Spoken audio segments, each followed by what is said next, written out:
పశ్చిమ గోదావరి జిల్లా భీమవరంలో స్వర్ణాంధ్ర స్వచ్ఛాంధ్ర కార్యక్రమంలో భాగంగా హౌసింగ్ బోర్డు కాలనీ మున్సిపల్ పార్కులో స్వచ్ఛత కార్యక్రమం నిర్వహించారు. జిల్లా కలెక్టర్ చదరవాడ నాగరాన్ని ముఖ్య అతిథిగా పాల్గొన్నారు. స్వచ్ఛమైన నగరాలు, పరిశుభ్రమైన పల్లెలతోనే రాష్ట్ర సమగ్ర అభివృద్ధి సాధ్యమని అన్నారు.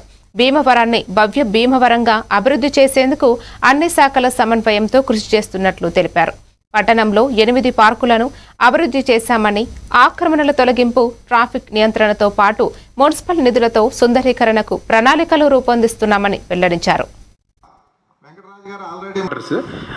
ఇవన్నీ భీమవరము, నంద్యాల, ప్రొద్దుటూరు, మదనపల్లి ఇవన్నీ ఒక గ్రేడ్ సంబంధించిన మున్సిపాలిటీలు.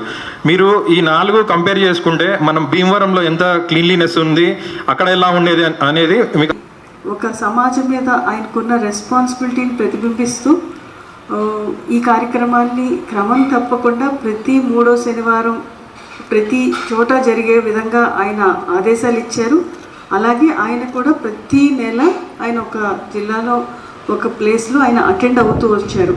అయితే అవన్నీ అభివృద్ధి చేయడానికి మనకి కూడా మున్సిపల్ సైడ్ నుంచి ఒక స్విమ్మింగ్ పూల్ క్రియేట్ చేయాలని చెప్పేసి అనేక మార్లు మున్సిపల్ కమిషనర్, స్పెషల్ ఆఫీసర్స్ తోటి మాట్లాడడం జరిగింది. మనకున్న మార్కెట్ అంటే రిచ్ పీపుల్ అందరూ కూడా మంచి కాస్మోపాలిటన్ క్లబ్కి, విష్ణు కాలేజ్ రీయూజబుల్ మెటీరియల్స్ వాడుకోవాలి.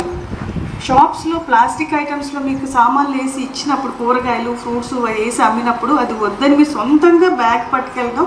హోమ్ ఉండింది మన టౌన్లో. భీమవరం పట్టణం అంటే ఒక పెళ్లి చేస్తే, లేకపోతే సంక్రాంతికి భోజనం పెడితే, లేకపోతే ఒక పుట్టినరోజు పండుగ